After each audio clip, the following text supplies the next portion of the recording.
Yesterday's tomorrow 같은 얘기인데, 그때를 기억을 해보면 날씨는 쾌청했어요. 서울대학교 뭐 본부도 있었고 물리대, 법대, 미대, 의대 거 다 잘 있고 있는데 관악산으로 옮겼다. 그러는데 그 이유가 뭐냐 그랬더니 뭐 데모를 하도 그래서 뭐 그렇게 됐다고 그러면서 서울대학교 전부 팔아가지고 뭐 아파트 지금 이런 것이 이렇게 자꾸만 들려오니까 가서 보게 된 거죠. 마로니에라는 나무하고 또 은행나무하고 플라타너스가 큰 나무들이 있었는데 마침 그날 이걸 뜨는 거죠. 그러니까 내가 깜짝 놀라는 거죠. 이런 나무를 막 뜨는데 막 이만해요. 이만하게 그냥 삽으로 해갖고선 이렇게 들려서 흙이 있고 그냥 이걸 묶고 있는 거죠. 막 묶고 있는 거예요. 그리고 이게 약간 기울어졌을 거예요. 이게 약간 그 나무가. 그래갖고선 이게 이제 묶고 막 이런 과정이니까 잠깐만 계셔보세요. 잠깐 계세요. 그러고선 큰일 났다는 말이에요. 그러니까 거기서 그냥 막 이거 무슨 일을 해야 되겠다. 그때 저 윤주영이라는 그 문화공부부 장관을 하신 분인데 그분이 조경에 대해서 관심이 많더라고요. 그 유경수 여사 그 기념관을 나한테 막 부탁을 하는 입장이니까 대화를 할 수 있는 거죠. 이게 어떤 일입니까? 하고 여쭸어요. 그랬더니 진짜 대규모 아파트 전으로 바꿀 계획이 있는 거예요. 부지도 다 주택공사가 샀다고 그러고 필지로 나눠서 분양한 부분도 있고 이미 다 분양까지 다 끝낸 데도 있고 여기도 마찬가지로 뭐 그런 쪽으로 공사를 하는 것으로 제가 파악이 되니까 그 대학론이 이렇게 하면 안 됩니다.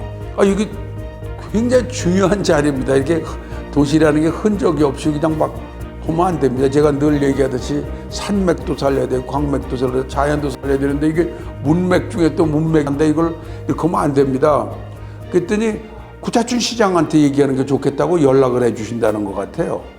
그래서 구자춘 시장한테 제가 갔어요. 일단 중지시켜 주십시오. 제발 부탁입니다. 이게 절대 안 되는 겁니다. 이거 지금 서울을 앞으로 발전시켜야 되는데 이 지역은 문화예술과 지성의 공간으로 살아나게 해야 될 곳이니까 이게 살리는 것은 이것뿐만 아니라 4대 문안 전체도 살려야 될 것이고 성곽 있잖아요. 그것도 살려야 된다. 이렇게 정말 호소를 했어요. 이거 좀 막아주십시오. 이거 지금 안 됩니다. 그랬더니 딱 그냥 그 자리에서 해주신 거라고요.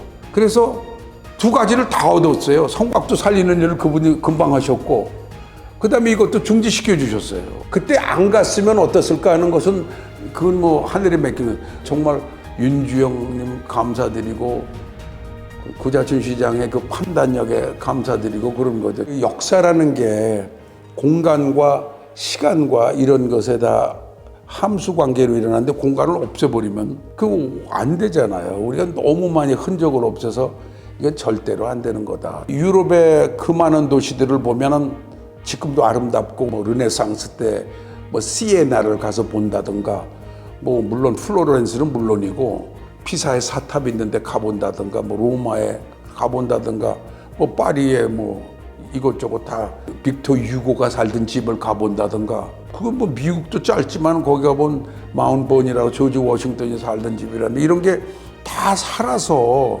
이게 의미가 있는 건데 그 흔적을 그걸 버린다는 것은 있을 수도 없는 거고 도시라는 걸 그렇게 하면 이게 생명체인데요. 2000년, 3000년, 4000년 메소포타미아에 있는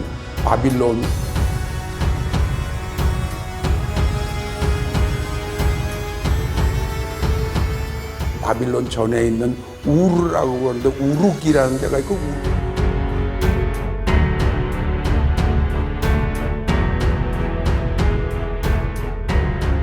모헨조다로 이런 게 인도 쪽에 있는 거.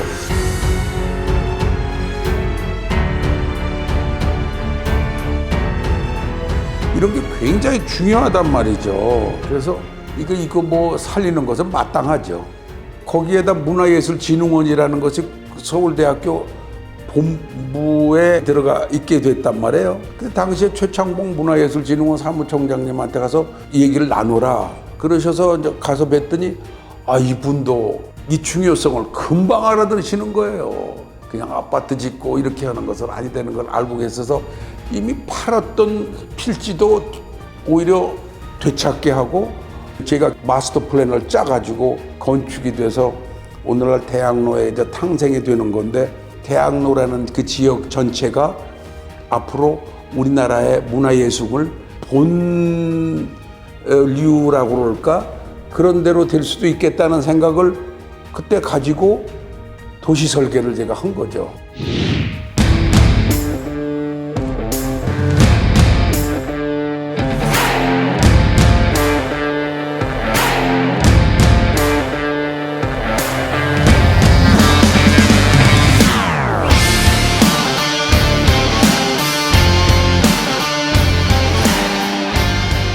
제가 가졌던 생각은 기본적으로 셋으로 나눌 수가 있어요. 첫째 개념은 세렌디피티라는 거예요. 우연한 만남이 좋은 쪽으로 이렇게 발전되는 그런 뉘앙스와 의미를 가졌어요. 사람들이 오가고 그러면서 우연히 만나서 부딪히고 만나고 대화하고 뭐 이러다 좋은 일이 생길 수 있는 쪽으로 학술은 예술원을 집어넣으려고 그런 거고 그래서 마로니에 광장은 살려야 되겠다. 그리고 두 번째는 퍼포먼스 센터를 만들어야 되겠다. 이게 두 번째. 제가 가만히 보니까 우리가 교육을 받았을 때 표현을 안 하는 게 좋은 거 덕목으로 생각하고 배웠어요. 근데 제가 외국에서 공부하고 그럴 때 교실에서 세미나 같은 걸 참여를 잘 안 하고 입을 다물고 있으니까 Mr. Kwak, you have to speak, you have to articulate yourself 이런단 말이죠. 그 표현을 하라. 이제는 우리나라가 깊은 한의 문화라든지 흥의 문화라든지 이런 게 퍼포먼스가 생겨야 되겠다 해서 공연장, 예술 공연장 이걸 만들어야 되겠다 해서 지금 공연장이 그래서 만들어진 거예요. 그래서 세 번째는 환경 미학의 갤러리 같은 걸 만들어야 되겠다. 뒤에 낙산도 있고 그 옆에 2, 3층밖에 안 되는 가지런한 건물들이 있어서 역사도 자연도 이렇게 서로 흐르고 서로 상충되지 않는 환경 조화라는 게 있는데 어울림이라는 게 있는데 그리고 그래야 또 오래 가는 거고 그래야지 올곧은 거고 그런 건데 환경 미학에 대한 생각이 없는 것 같아서 미술관을 여기다 세우는 것을 딱 머리에 뒀죠. 그러니까 처음에는 마로니에 광장을 가운데 놓고 그 세렌디피티를 위해서는 조금 앞쪽에다가 예술원, 문화원, 학술원을 집어넣어서 선생님들이 거기 많은 분들이 와서 아틀리에, 스튜디오, 리서치 센 이런 걸 쓰시게 하고 해서 서로 막 만나게 하는 거고 그 다음에 퍼포먼스 아트 센터, 그 공연장 그 자리에다 그대로 놓고 그 다음에 미술관은 낙산 쪽으로 해가지고 제가 구멍을 뻥 뚫게 만들어가지고 낙산과 이렇게 연결되게 해서 마로니에 광장과 좌청룡인 쭉 들어올 수 있게끔 공간의 연결 이렇게 해서 계획을 했는데 첫째 뻥것이 안 됐어요. 없어졌어요. 그걸 못하고 광장 그대로 살았고 뭐 은행나무 마로니에 다 살았고 그리고 그 퍼포밍 아트 센터 생기고 이제 환경미술관이 생겼죠. 그거 할 때 건축은 제가 하면은 또 오해도 받을 수도 있고 그때 유명한 건축가가 또 선배가 계셨는데 이걸 꼭 하고 싶다고 그러시는 거예요. 저한테 와서 당신이 하면 안 되고 내가 꼭 해야 되겠다고 그러시는 분이 계셨는데 그분이 김수근 선배인데 선배님 제가 조건이 있습니다. 또 조건이 뭐야 그런단 말이죠.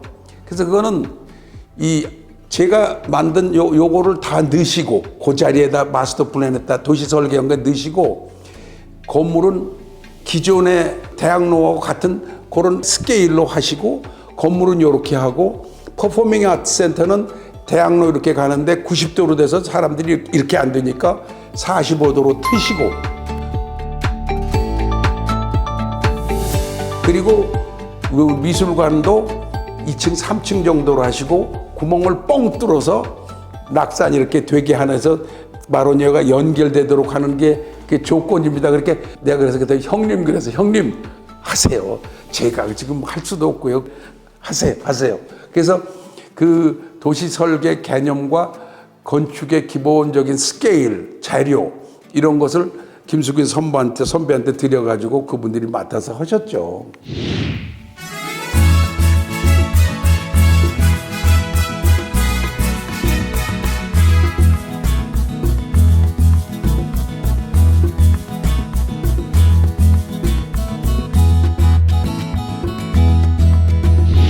2006년 정도로 얘기하는 것 같은데 그때 참 재밌는 일이 벌어졌어요. 이게 대학로가 있는가 보다 하고 말았는데 한 일본 여대생이 대학로를 설계한 사람과 인터뷰를 하고 싶다고 찾아왔어요. 그러면서 하는 얘기가 자기가 일본에서 이렇게 보니까 지금 이렇게 한류 같은 게 이렇게 시작되는데 한류가 어디서 댕긴가 해서 와서 보니까 대학로더라 이게. 그럼 대학로가 누가 의도를 가지고 했을 텐데 그 누군가 해서 찾아봤더니 곽용훈 교수라고 그러더라. 그래서 저를 찾아서 연락을 이렇게 어렵게 해서 여학생이 저희 사무실 장충동 사무실에 왔어요. 인터뷰를 하는 거예요. 이거 어떻게 해서 이런 걸 만드셨습니까? 왜 만드셨습니까? 뭐 이런 걸 물어보더라고요. 그래서 굉장히 기뻤어요. 야, 이런 걸 질문하는 사람이 있네. 난 그전까지 질문을 들어본 적이 없고 왜 대학로가 만들어졌는지 이게 한류가 무슨 관계인지 이런 걸 물어보는 사람이 일본에서 이거 와갖고 또 어린 여학생이 굉장히 기뻤어요. 그래서 다 얘기를 했죠. 이런 걸 해야 맥락 찾기가 되고 그리고 이것을 해야 미래로 가는데 요걸 만들어 놔야 요것이 자석의 역할이 돼서 자석 효과라는 소위 매그넷 요걸 만들어 놓으면 그렇게 자꾸 파장되고 붙어들인다. 그러면 이 스폰테이니어스 디벨롭먼트라는 게 중요하다. 자연 발생이라는 것을 중요하다. 도시 계획을 할 때는 뼈대를 만드는 것은 계획적으로 하지만 살 붙이는 것까지 계획적으로 하면은 안 돼요. 그걸 잘하는 사람들이 와서 살 붙이기를 해야 돼요. 그러니까 세계에서 가장 연극, 영화, 문화, 음악, 뮤지컬 공연이 활발하게 이루어지고 그런 곳이 되지 않았냐 이거죠. 막 200~300개 이상의 지금도 조그만 극장들이 있고 김민기 같은 친구도 거기에 지하철 1호선인가 거기서 지금도 있거든요. 그러고 그 양희은도 거기서 노래하고 무수한 사람들이 그러죠. 근데 그 중에 한 사람이 이제 깐느에까지 가서 되는 이런 거를 이 여학생이 본 거죠. 그랬더니 그냥들 인터뷰고 끝난 줄 알았더니 그 한류의 원점 타이틀이 이렇게 나와가지고 비행기를 탔는데 칼에 보니까 모닝캄이라는 잡지에 그게 통 나와 있더라고요. 아, 이 사람들이가 참 대단하구나.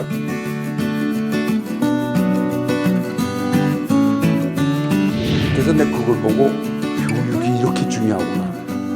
걔네들은 질문을 하고 원인을 파악하고 효과를 파악하고 누가 했는지를 알아보고 그 의도를 읽으려고 그러고 그걸 또 전파해주고 상당히 재밌는 일이었어요.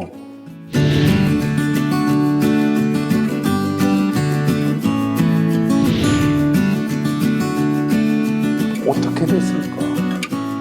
한리는 어떻게 됐을까? 그때 이런 분들을 안 만났으면 어떻게 됐을까? 그렇잖아요. 고맙단 말이죠. 지난 50년은 창조적인 띵킹을 해라. 그런데 요새는 땡킹을 해라. 감사한 분들이 너무 많은 거예요. 어휴, 이런 분들을 못 만났다. 그때 당신 무슨 소리 하는 거야?